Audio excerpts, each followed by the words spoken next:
West Coast Cookbook and Speakeasy with Chef Justice Putnam. Netrootsradio.com.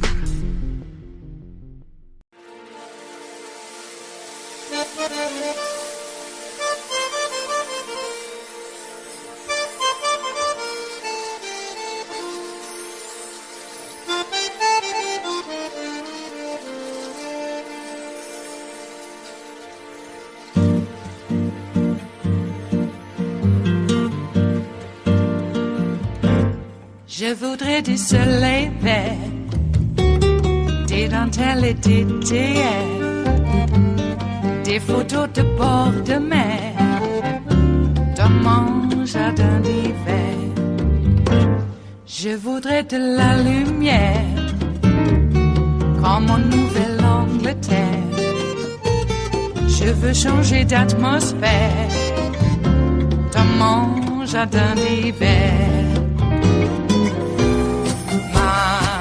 Ma fleur sous la pluie de novembre, tes mains qui courent, je n'en peux plus de t'attendre.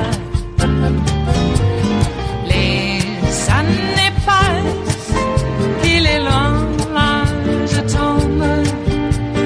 Nul ne peut nous entendre. Je voudrais du Fred Astaire. We have new information about the FBI raid of Rudy Giuliani's home and office on Wednesday. NBC News has learned that federal investigators were seeking evidence linking President Trump's former lawyer to the efforts to fire Marie Yovanovitch. She's the former U.S. ambassador to Ukraine. She was also a key witness in President Trump's first impeachment trial. Ms. Yovanovitch told Congress that she was the victim of a campaign of lies that led to her abrupt ouster in 2019. As part of the Giuliani probe, the FBI seized evidence, including his electronic devices. Investigators are trying to determine whether his efforts relating to Ukraine may have violated the Foreign Agents Registration Act.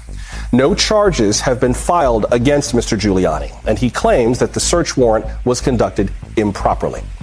NBC national security correspondent Ken Delanian joins us now with more. And Ken, before we dive too deep into the story, I understand we've got something we need to clarify from our earlier reporting. Let's start with that.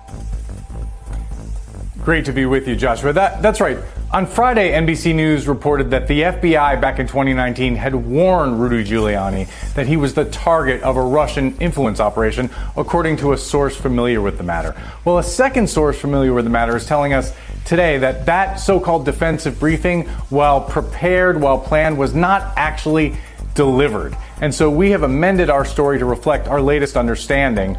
And the Washington Post, which first reported on this issue, has also made a similar correction. But Joshua, in terms of this new avenue that we're learning about that may be the focus of at least part of this investigation, the question of Rudy Giuliani's efforts to get the U.S. ambassador to Ukraine fired, his successful lobbying efforts to get the president to fire her, this was explored in full, if you'll recall, during President Trump's first impeachment trial. And it was pretty clear that Rudy Giuliani and others wanted her out of the way because she was not on board with his efforts to get the government of Ukraine to investigate Joe and Hunter Biden. Well, now it appears the FBI is looking into whether he did that in part on behalf of a foreign interest, a Ukrainian oligarch, a foreign government, a foreign actor of any kind. And if he did that and didn't register, that could be illegal, Joshua. But I would caution that that we're getting a little bit of a window into this, but this is an investigation that's been going on a long time. These warrants have been served, and there may be things they're looking at that we have no idea about. This may just be part of it.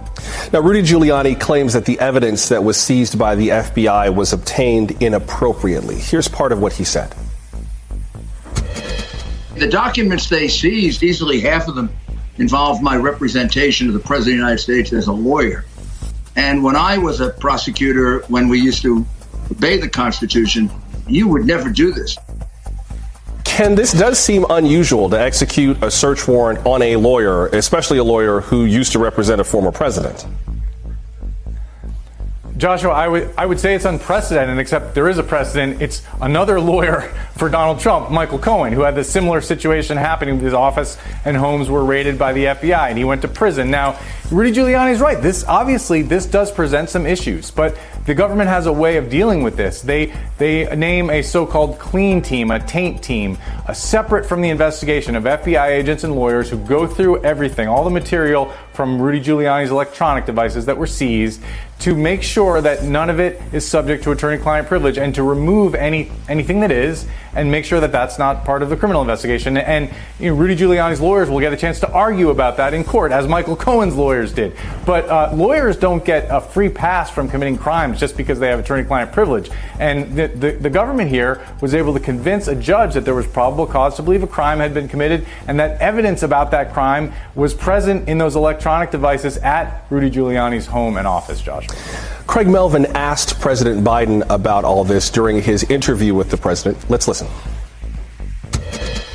Were you aware of that raid before it happened? I give him my word I was not. I made a pledge. I would not interfere in any way, order, or try to stop any investigation the Justice Department had underway. I learned about that last night when the rest of the world learned about it. My word. I had no idea this was underway. Ken, get into the categorical nature with which the president responded to that question. This is about as black and white as Joe Biden gets when he says, "You have my word, I did not know." Why is he that categorical about this?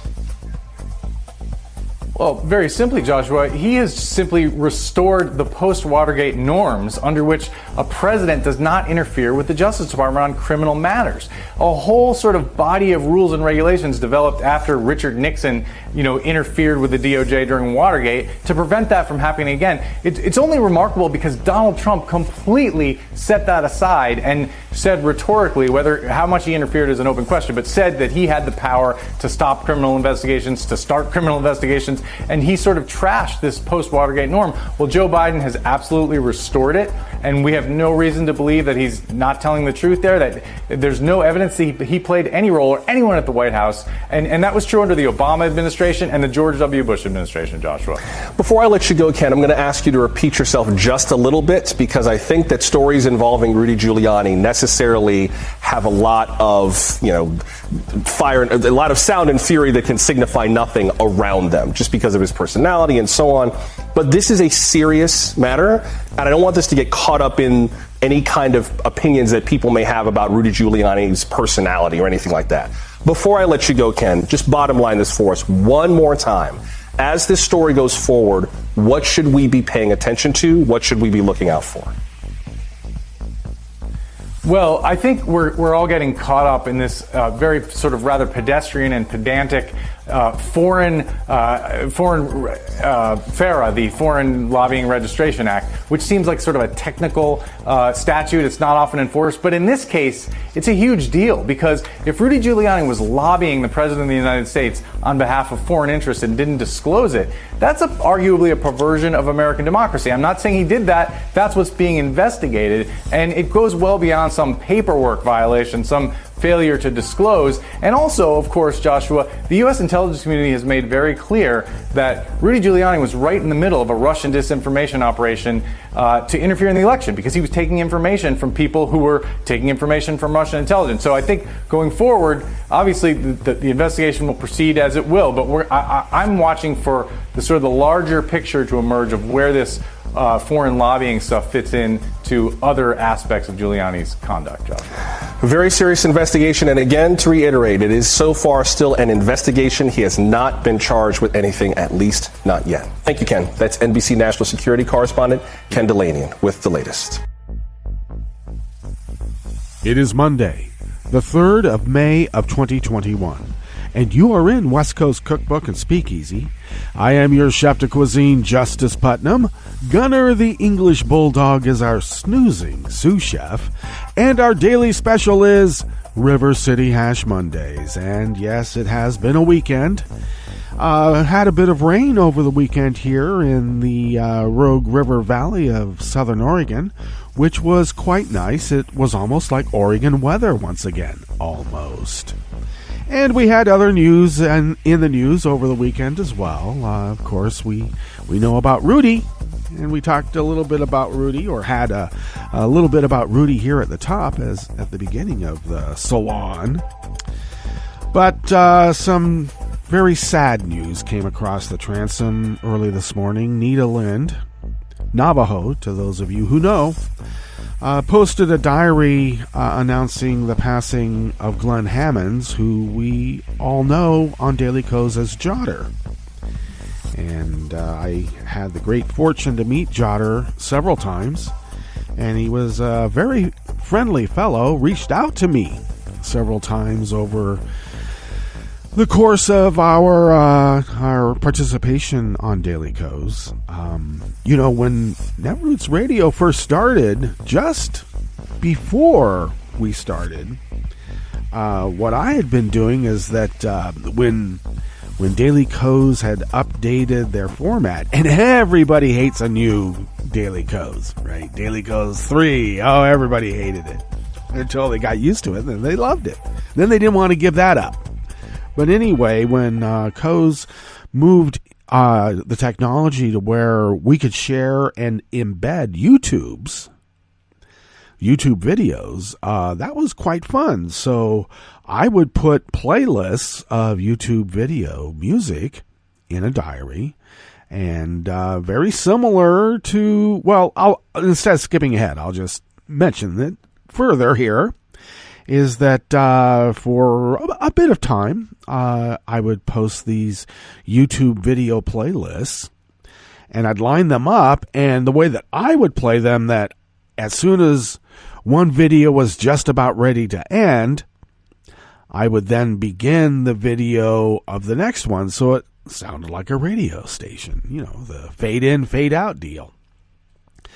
And sometimes it worked, but, it was just for me. If you were doing it yourself, probably you'd wait for the video to end, and then you'd have to remember to start the next video.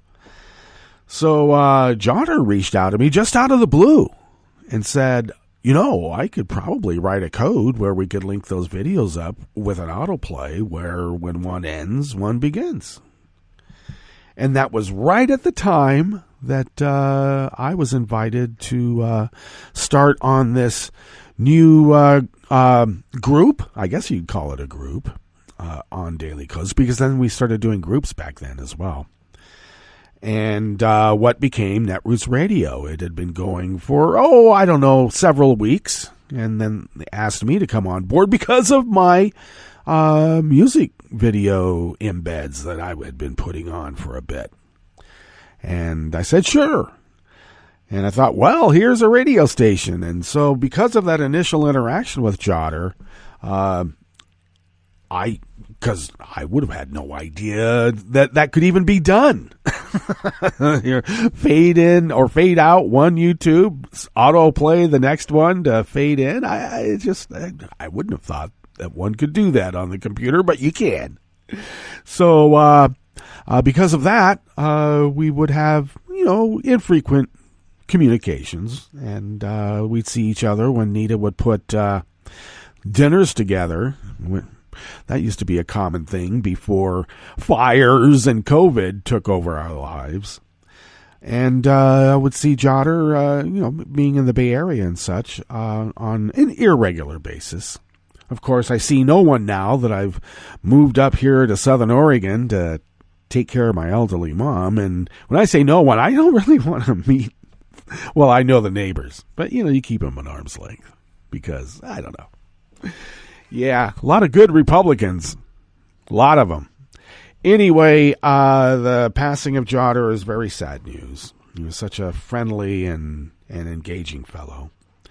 And a consummate scientist as well, for those of you who know Glenn or knew of Glenn's endeavors in the scientific world.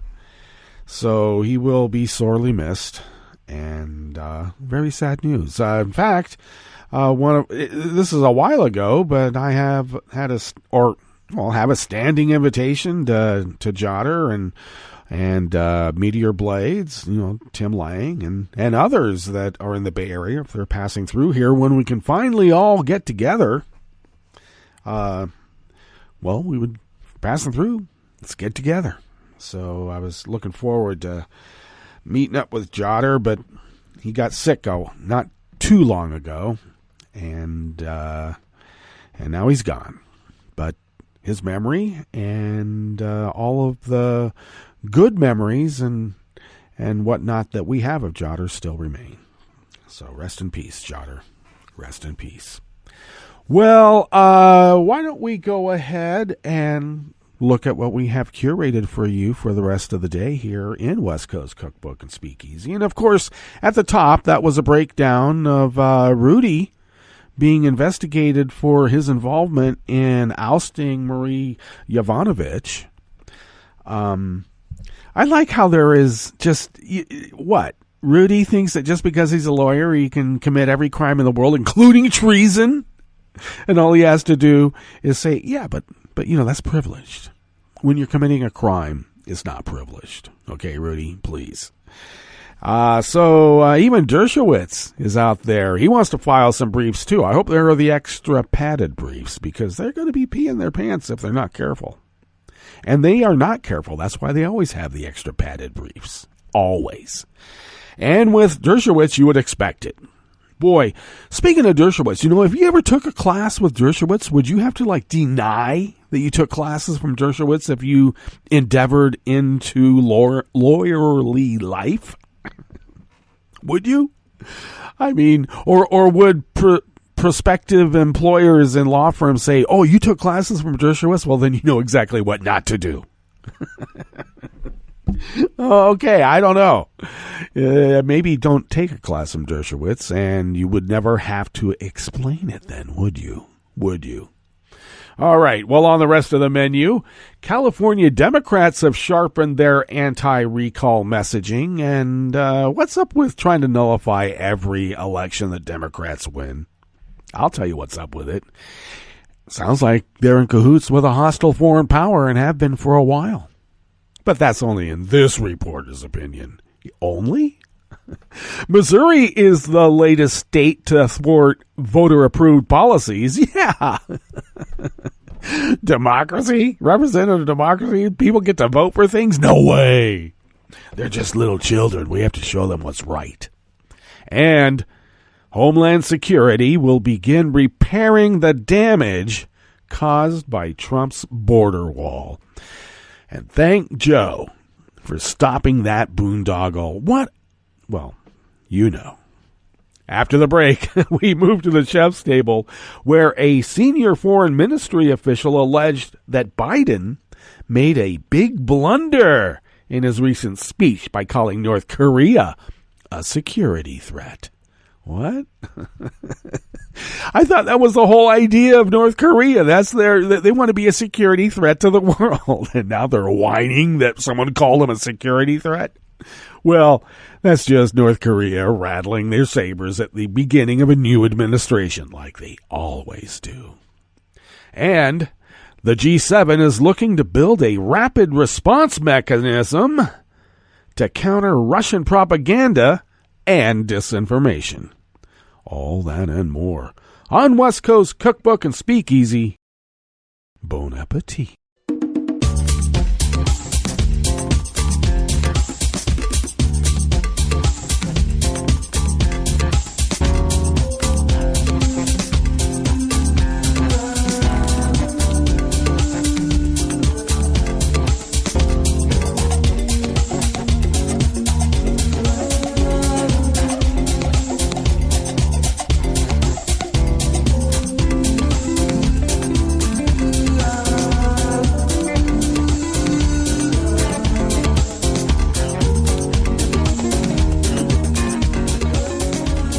The bottom of our homepage at netrootsradio.com. Off to the right of the page is the chat room link, and the chat room is monitored by Kelly Lincoln, so go ahead and chat.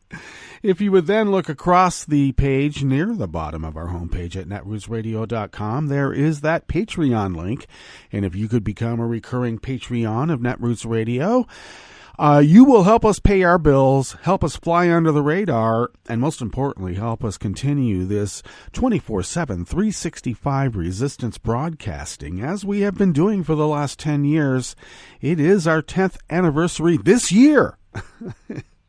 And thank you for allowing us to, well, fulfill our civic duty as the founders originally intended. If you would like to follow Netroots Radio on Twitter, do so at Netroots Radio. Tom takes care of that, and thank you, Tom. I take care of me, and who am I? Well, I am Justice Putnam, and I'm at Justice Putnam on Twitter. Follow me there because I post the show notes and links diary on Daily Co's about 10 minutes before showtime.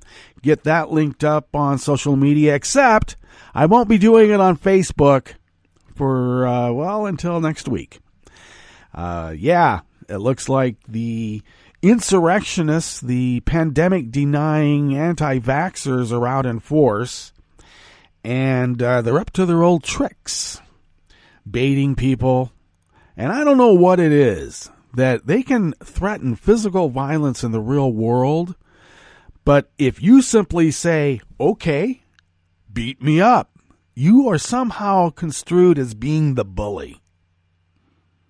So, yeah, I got suspended for 7 days on Facebook. First time this year. I was suspended for over 100 days last year on Facebook for trumped up charges. And I'm not being, making a pun there. It was all about Trump. If you said something bad that could be construed as bad for Trump or about Trump, you were duly suspended. And the people out there threatening violence continued to post.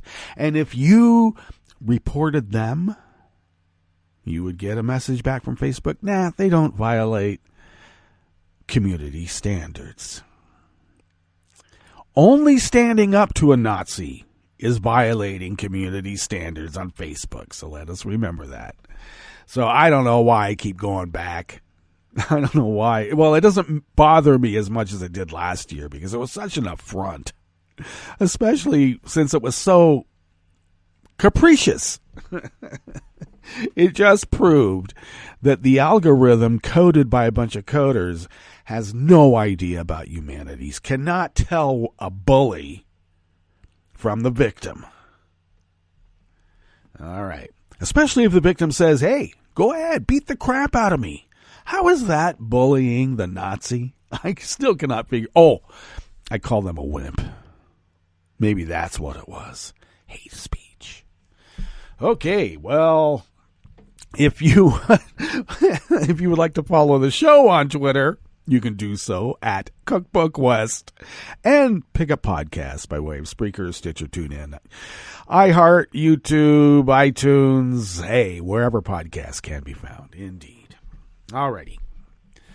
Oh, I wanted to mention one other thing about Jotter. You know, this is how nice and such a good guy Jotter was. When my son passed away a couple of years ago, out of the blue, once again, Jotter sent his condolences in a private message, and I was very touched by that. So, once again, we're going to miss Glenn Hammond. Jotter, thanks for being there, Jotter. All right. Let's get into this first offering here in the Bistro Cafe part of West Coast Cookbook and Speakeasy. It comes out of the Associated Press by Kathleen Royan. California Democrats sharpened their anti-recall messaging on Saturday during the state party's annual convention, arguing that removing Governor Gavin Newsom from office early would roll back immigrant rights and criminal justice reforms, stall progress on the housing crisis, and waste taxpayer money. You would not believe how much this is costing, and just anybody and their fool brother-in-law, I guess, can run. The California Democratic Party gathering, held virtually, served as a venue for party leaders to energize some of the party's most active volunteers ahead of Newsom's expected election later this year. I've seen firsthand what a leader he is and how he really does put his heart into his work on behalf of the people of California and President Joe Biden, and I support him 100%. Vice President Kamala Harris, who began her political career in San Francisco alongside Newsom, said in pre-taped remarks. She added, because of your hard work, we're going to keep Governor Gavin Newsom in Sacramento. The annual convention comes on the heels of a California Secretary of State announcing the recall election had enough valid signatures to qualify for the ballot, though there are several more steps before the recall is certified. It's all but certain voters will decide later this year whether to remove Newsom from office before his regularly scheduled re-election in 2022. Republican voters, angry at Newsom's liberal policies on immigration, criminal justice reform, and more, launched the long-shot recall effort last year. It gained steam during the pandemic as people grew frustrated by Newsom's pandemic response. Still, recent polling shows Newsom with support from a majority of voters. And what the Republicans are hoping for is what they hoped for and got when they were able to nullify Gray Davis. Remember, Gray Davis was run out of office because of his supposed response, a bad response to the Enron scandal. Except they didn't know it was an Enron scandal at the time. The energy grid was being manipulated, and service was being disrupted, and people's bills were going through the roofs, and somehow that got blamed on Gray Davis, not Enron. Until Gray Davis had been removed from office in a recall, and that's how you got Arnold Schwarzenegger. A Democrat won. I mean, after Wilson and Duke Majan, were Democrats out there trying to recall them? No. Had to live with it. So even though a majority voted for Gavin Newsom, what they're hoping in this gambit is the same thing that happened when they kicked Gray Davis out. Low voter turnout. They're upset at his pandemic response. You know, the same people, and this is one of the reasons why I got kicked off Facebook. Because the same people who said masks don't work are now pissed off because we're under restrictions again, because we're having spikes in the pandemic, because of these deniers. And who do they blame? The nearest Democrat. That's who it's got to be. Not themselves. Not consequences for their own actions. They're pissed off because they're not getting their way. It doesn't matter how few of them there are. Look at all their guns, and they're not afraid to show them. But if you point out that they are using their guns in an aggressive manner, you will be held to account for being the bully. Remember that. Newsom and his allies paint the recall as a partisan effort in hopes of keeping Democrats and independent voters united behind him.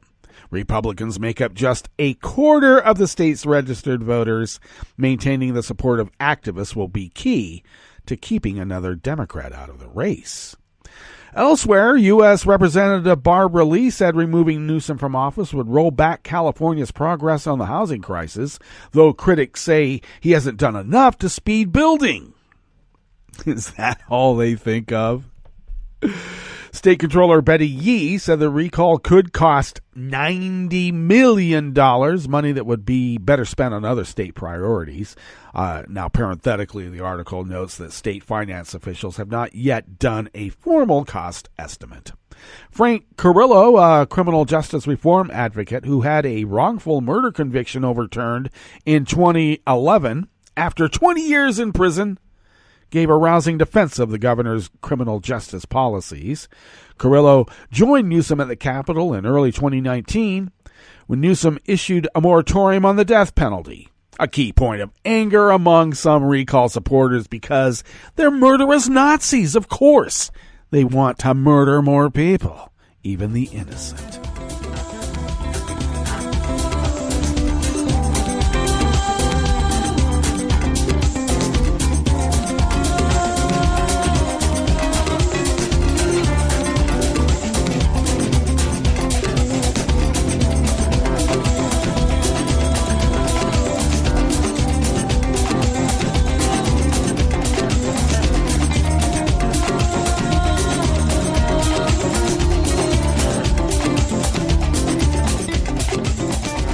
Summer Valentine of the Associated Press brings us this next offering here in the Bistro Cafe of West Coast Cookbook and Speakeasy River City Hash Mondays.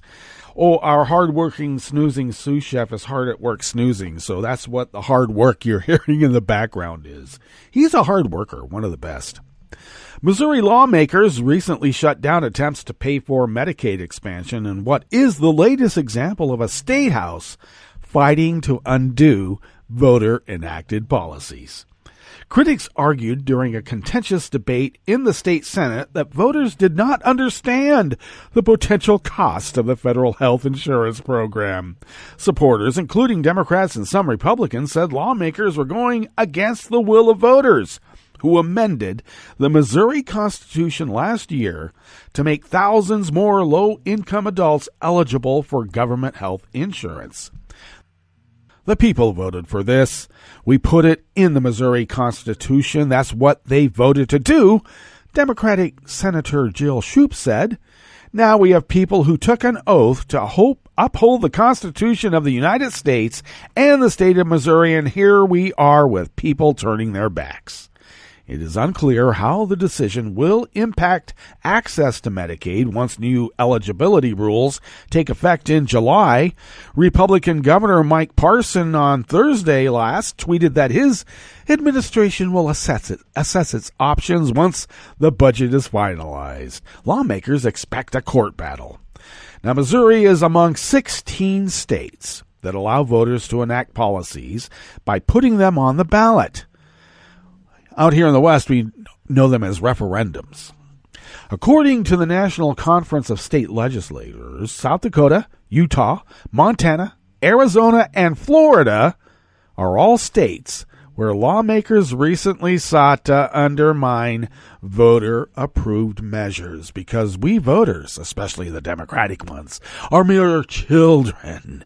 We don't know the costs of anything, and yet we're supposed to ignore CEO pay. All right? Don't talk about that. In voting against funding Missouri's Medicaid expansion, the state's top budgeter, Republican Dan Hegman, said, "If the voters had all the information we do, I think they would have made a different decision." Well, why didn't they? Because they did. They know how much it costs.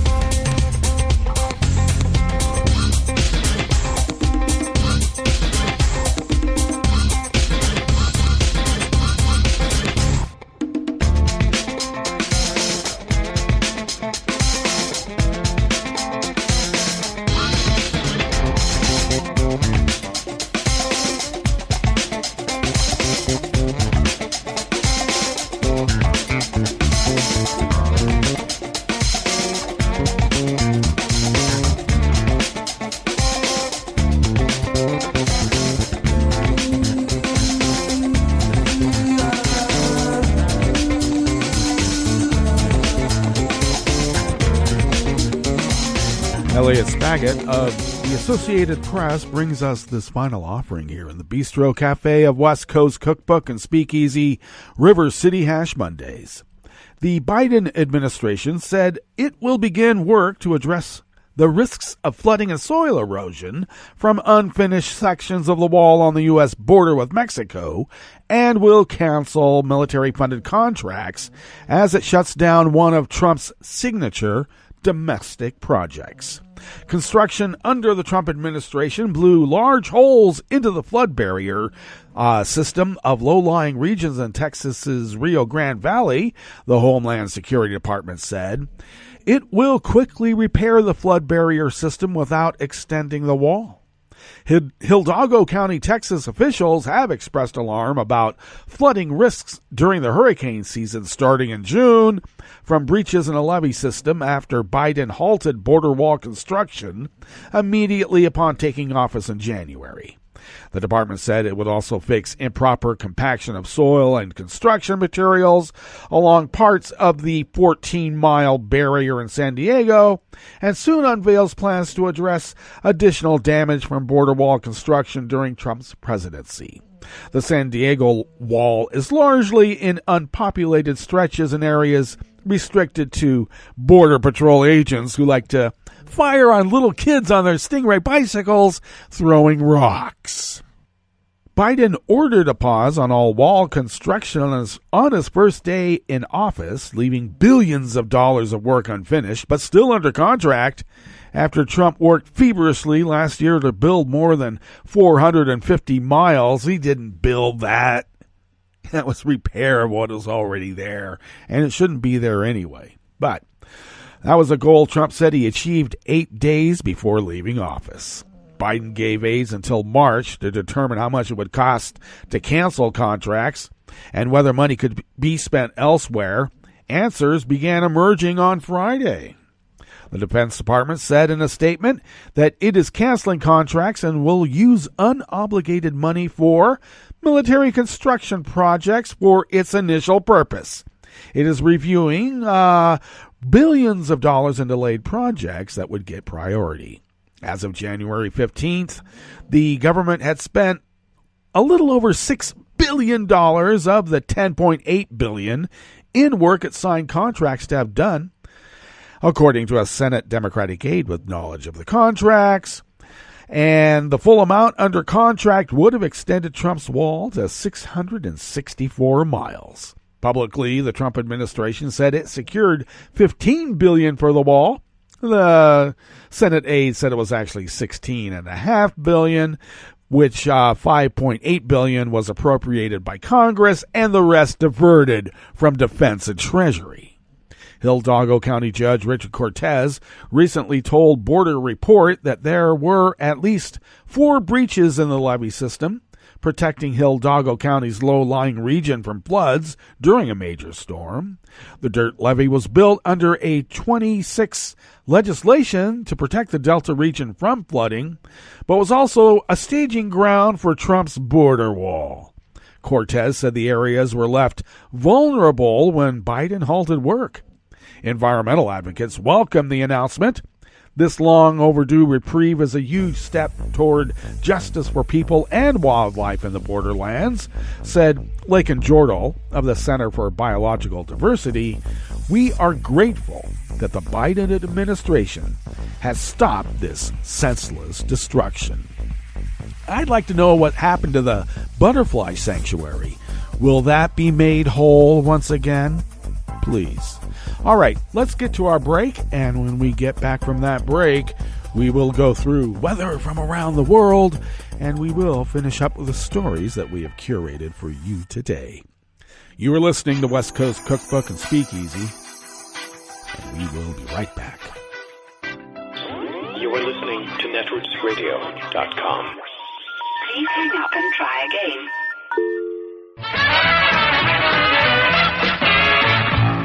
From a point at sea to the circles of your mind, a new force is at work for planetary transformation.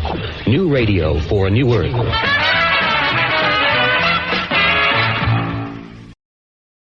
This is Take Two Movie Review. I'm Kim Lowe. This week, The Real Urban Cowboy. Unlike the 1980 film with this title, the meaning here is more literal. For most, thoughts of guys on horseback in film turn to John Wayne types. In actuality, though, about a quarter of Old West cowboys were black, few of whom are ever depicted in movies. And this doesn't even consider the many African Americans who dealt with horses in cities, which is where Concrete Cowboy picks up. Set in the present day, this one's a drama set in Philadelphia's Fletcher Street Stables area, one of the few remaining inner-city stables. Shot on location with several real-life neighborhood riders cast in minor roles, the movie tells the story of Cole, Caleb McLaughlin, who's sent away for a summer to live with his estranged father, Harp, played by Idris Elba, who's also a producer here. Cole, who knows little about his father and even less about horses, is at first eager to leave this strange world. He soon befriends Shmush, a teenage drug dealer who also wants out, but who has a plan which reflects his ties to the community. Indeed, at the heart of this film are the ties that the characters, including Cole eventually, have to their under-threat way of life. If there's a villain in Concrete Cowboy, it's gentrification, which, like in many places, risks pushing low-income residents out of the communities they have inhabited for generations. In a nod to real life, the producers of the movie have set up fundraising to maintain a nonprofit urban writing center in the area where they filmed. The blurring of fiction and reality allows Concrete Cowboy to ultimately be seen as a redemption tale, not just in regards to the plot, but also to a way of life in danger of becoming a memory. This has been Take Two Movie Review. I'm Kim Lowe. Catch up with us at take2moviereview.com and feed us back on our channel on YouTube.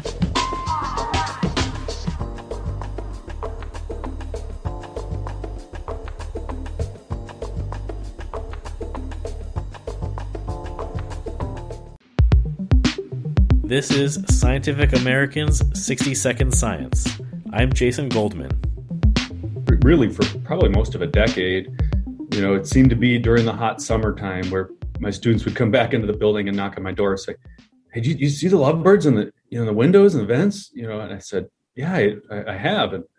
And they'd say, "Well, what do you think they're doing? Why are they there?" And maybe they're cooling down or avoiding something. And I said, "Well, that sounds really interesting. Maybe we should do a study on it." Arizona State University biologist Kevin McGraw typically studies the way animals, including birds, use color as a way to communicate. But he couldn't resist the avian mystery just outside the office door. After hearing about the birds perching on campus buildings year after year, he decided to enlist the help of some undergraduate students to figure out what they were up to. Rosy-faced lovebirds are a type of parrot native to the arid parts of southwest Africa, like Namibia's Namib Desert. Probably due to the pet trade, they became established in Phoenix, Arizona around 35 years ago. In their native range, they usually stick to natural areas, but in Phoenix they seem to prefer urban areas, like the ASU campus. It's the hottest city in North America here in Phoenix, and there aren't a lot of microsites natively in the desert where you can so-called hide, or in this case, cool down. Some of the older buildings on campus have inefficient cooling systems that release cooled air into the environment. It's bad for energy efficiency, but good for the birds. Even though rosy-faced lovebirds live in Phoenix year-round, the researchers found that they seek out the air conditioning relief vents only between June and October. And they're most likely to do it on the hottest days that exceed 99 degrees Fahrenheit. The results were published in the journal Biology Letters. Even this desert-adapted bird has a thermal tolerance limit, and the sweltering Phoenix summer, exacerbated by the urban heat island effect, often surpasses it. These obviously aren't the first animals to take advantage of the built environment. Plenty of birds seek out buildings for nesting or roosting, for example. But in those cases, the built environment is providing a replacement for a natural habitat that's gone missing. That's not quite what's happening here, says ASU undergraduate student Regan Mills, who led the study. Well, it wasn't that they were just moving into these spaces because the previous spaces that were there had been taken away.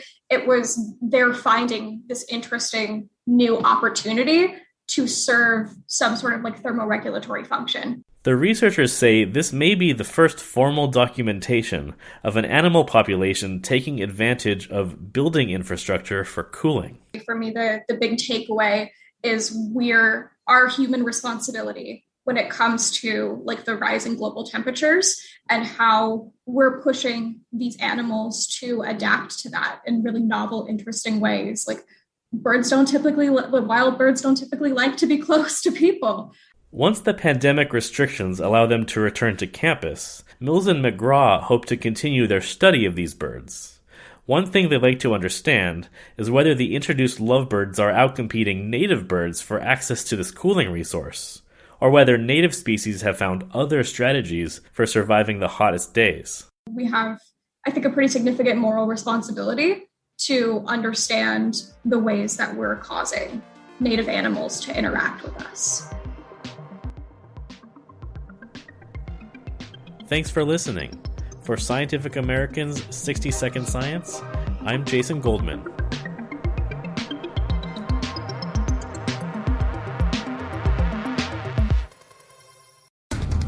This is a message from CDC. After hurricanes, tornadoes, and floods, standing water and excess moisture help mold grow in your home, garage, and other structures. When you return to a home that has been flooded, know that you're likely to have mold. Mold puts your family's health at risk.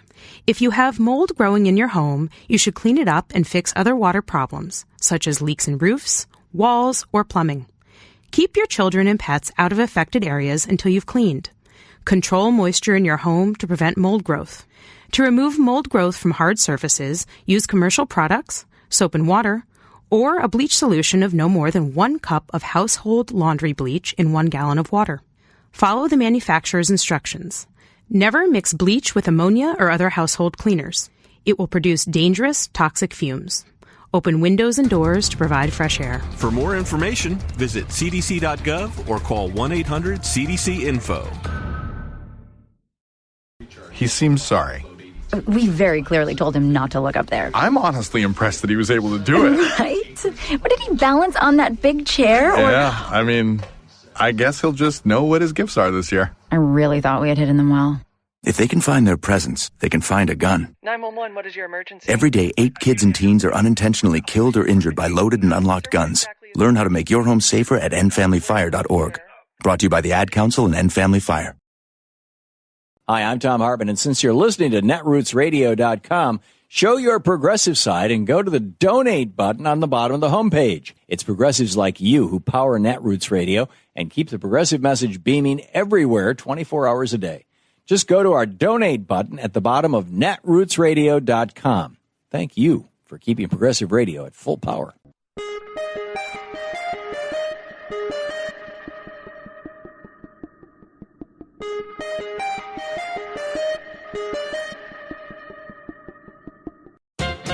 It's tough being rich. For one thing, you have to be on constant alert to keep commoners from encroaching on your turf and upsetting your sense of proper social order. Consider the angst of the swells who summer in the Hamptons, an ultra-tony seaside enclave of New York City's old wealth families and Wall Street elites on the eastern tip of Long Island. For generations, they've used local ordinances to keep us riffraff out of their exclusive communities.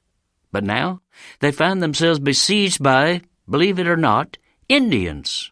The small reservation of some 1,600 members of the Shinnecock Indian Nation has also been there for generations. In fact, it's the rich white residents who are the invaders, for their Anglo predecessors first descended on Shinnecock lands in 1640. Today, the indigenous people struggle with poverty, gazing across a small bay at the huge summer mansions of their Gatsby-esque invaders. But now, to lift their own economy, the tribe intends to build a modest tribal-run casino on their reservation. Oh, the horror! Shriek the Hamptonites. Yet, the reservation is the Shinnecock people's sovereign land, free from the Hampton elite's zoning laws. So the rich and mighty are reduced to begging the native people to just go away. A lot of us are bleeding-heart liberals and sympathetic to the oppressed, exclaimed one, but it's not the right location. It never is it? But casino revenue could help tribal families with such expenses as rent, food, utilities, and car payments. It could change the quality of life here overnight, says the tribal chief. But who cares? A few of the snobbiest of Hampton blue bloods haughtily warn they will move out if the Shinnecock Casino comes in. This is Jim Hightower saying, sounds like a good trade to me. The Hightower Radio Lowdown is brought to you by our new Lowdown Happy Hour, now live streaming on Facebook from the Chat and Chew Cafe. With kick-ass political spark plugs like Beto O'Rourke, musical champions like Marcia Ball, and grassroots change makers like the New Georgia Project and People's Action, the Lowdown Happy Hour is reaching out to you to help put the move in movement. So grab a libation and join the fun. Details at hightowerlowdown.org. I'm Rick Smith, and this is Labor History in 2. On this day in labor history, the year was 1911. That was the day the state of Wisconsin passed the Wisconsin Workmen's Compensation Act. The state became the first to have a constitutional system for providing medical expenses, wage loss payments, or death benefits to employees or their families. The law is regarded as a pioneering act of social legislation and a major accomplishment of Wisconsin's progressive movement. Activist journalism exposed deadly and disfiguring working conditions in the country's industries. State industrial commissions were established to conduct factory inspections and demand reform legislation and regulations. Upton Sinclair's initial intent in writing The Jungle was to cultivate a public outcry for better and safer working conditions. By 1907, the Russell Sage Foundation funded dozens of investigators to study industrial and social conditions in Pittsburgh, Pennsylvania. 2 volumes of essays were produced, entitled The Pittsburgh District, Civil Frontage, and Wage Earning Pittsburgh. The essay, Work Accidents and the Law, written by Crystal Eastman, exposed the enormity of work-related accidents and deaths, and the failure of employers to compensate victims and their families. Her investigation examined several industries, including railroads, steel, and coal mining. She noted, quote, "There is no bright side to this situation. By industrial accidents, Allegheny County loses more than 500 workmen every year, of whom nearly half are American-born. 70% are workmen of skill and training, and 60% have not yet reached the prime of their working life. Youth, skill, strength, in a word, human power is what we are losing." Eastman's survey worked to shift the burden from workers to employers. It is largely credited with the passage of workers' compensation laws, though it would take decades for similar laws to be enacted in states throughout the nation.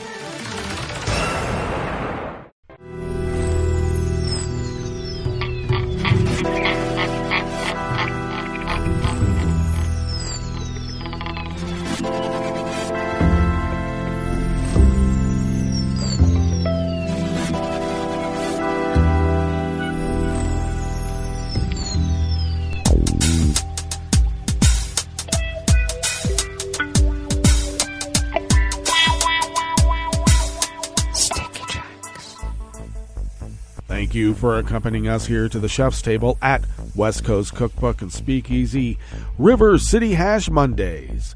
We always begin weather from around the world along the banks of the Rogue River, in the Rogue River Valley of Southern Oregon, on the west coast of the continental United States of America, where it is currently 43 degrees Fahrenheit, expecting a high in the mid-70s, maybe a tad warmer here in Rogue River proper. Sunny to partly cloudy throughout the day, winds out of the northwest at 5 to 10 miles per hour. Some clouds overnight with lows in the mid-40s. Winds will be out of the northwest, but picking up to 10 to 15 miles per hour. And then tomorrow, highs in the upper 70s, low 80s. A few clouds early, otherwise mostly sunny. Winds out of the north at 5 to 10. Confirmed cases of coronavirus in Jackson County in the southern part of Oregon. Of course, as we know, this is not the updated total from the weekend. This is only the end of Friday. We now stand at 10,476 confirmed cases. That was from Thursday increase, and we have also increased by 3 deceased, and now stands at 130.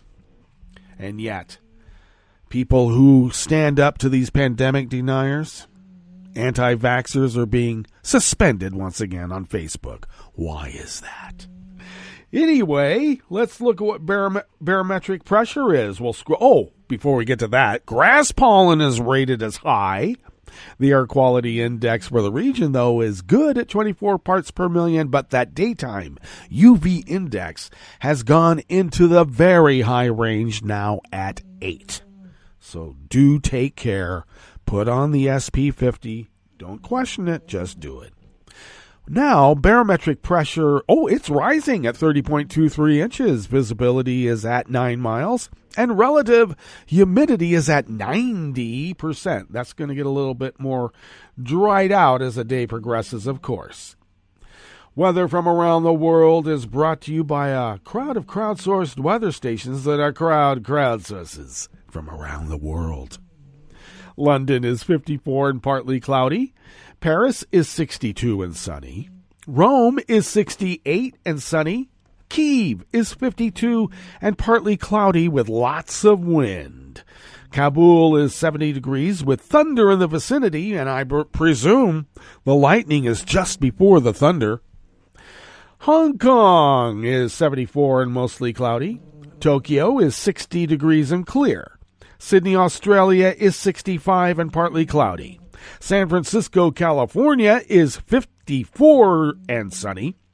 And New York is 63 degrees Fahrenheit and mostly cloudy. And that is weather from around the world, brought to you by a crowd of crowdsourced weather stations that a crowd crowdsources from around the world.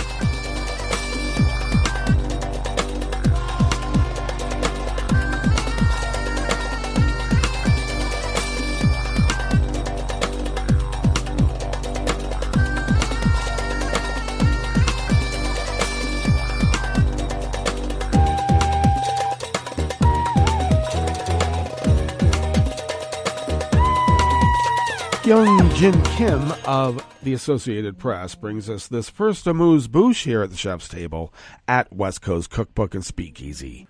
North Korea warned that the United States will face a, quote, very grave situation, and alleged that President Joe Biden, quote, made a big blunder in his recent speech by calling the North a security threat.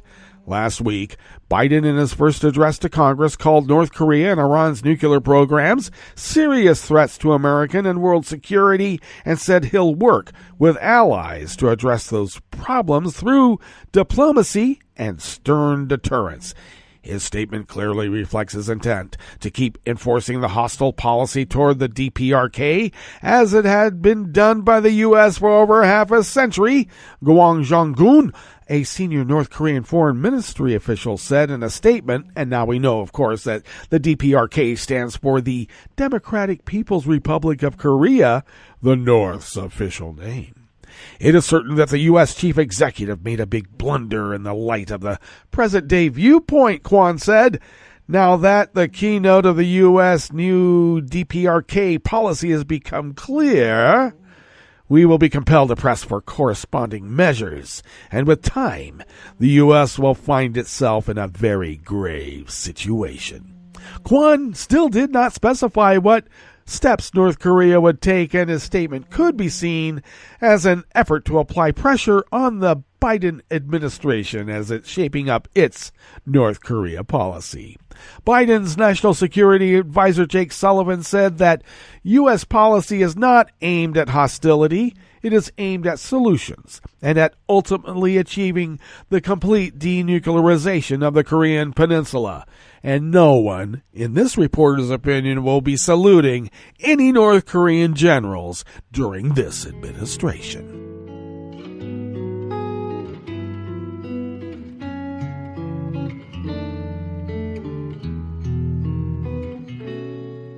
Je te donne ce mon amour pour la vie entière. La promesse de me trouver à tes genoux. Aussitôt que tu m'appelles, rester toujours fidèle. C'est tout, c'est tout. Je te donne tous mes printemps, mes étés de mer. Mes automnes, quand les feuilles tombent partout. Si ce n'est pas une bonne affaire, je te donne tous mes hivers. William James of Reuters brings us this final amuse-bouche here at the chef's table at West Coast Cookbook and Speakeasy, River City Ash Mondays. The group of 7 richest countries will look at a proposal to build a rapid response mechanism to counter Russian propaganda and disinformation, British Foreign Secretary Dominic Raab told Reuters. Speaking ahead of a G7 foreign ministers meeting in London, the first such in-person meeting for 2 years, leaders. Rob said the UK was getting the G7 to come together with a rapid rebuttal mechanism to counter Russian misinformation, so that when we see these lies and propaganda or fake news being put out there, we can, not just individually, but come together to provide a rebuttal, and frankly, to provide the truth for the people of the country, but also in Russia or China or around the world, Rob said. Russia and China are trying to sow mistrust across the West, whether by spreading disinformation on elections or by spreading lies about COVID-19 vaccines, according to British, U.S., and European security officials. Russia, of course, denies it and says it's just the West being gripped by anti-Russian hysteria. No, it's not anti-Russian hysteria. It's cold, calculated distrust of Vladimir Putin. Come on now. China says the West is a bully and that its leaders have a post-imperial mindset that makes them feel they can act like global policemen. Well, Britain has identified Russia as the biggest threat to its security, though it views China as its greatest long-term challenge militarily, economically, and technologically. Well, that brings us to the end of our broadcast period for the day, but you do know Netroots Radio broadcasts on, and we'll meet up tomorrow for Tarrytown Chowder Tuesdays. So do stay tuned to Netroots Radio all day and all night for all the breaking news as it breaks, and we'll meet up here tomorrow, right here, in West Coast Cookbook and Speakeasy. Bon appetit.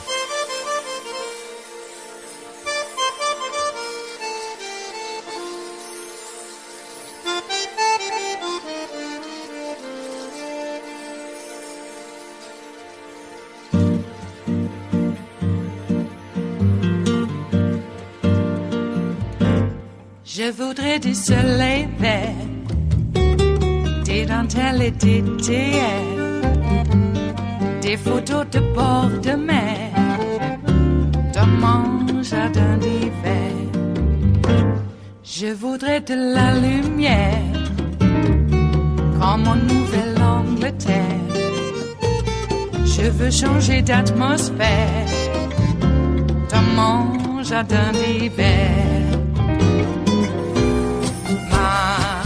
À fleurs, sous la pluie de novembre, tes mains qui courent, je n'en peux plus de t'attendre. Les années passent, qu'il est loin, là je tombe.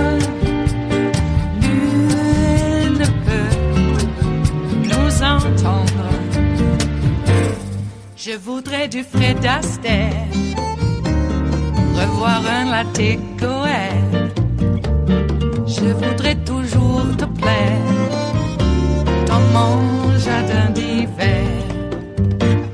Je veux déjeuner par terre, comme au long de golfe clair, t'embrasser les yeux ouverts dans mon jardin d'hiver.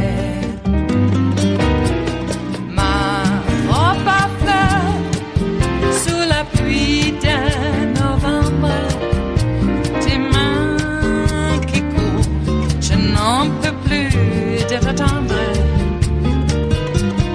Les années passent, il est loin, là je tombe.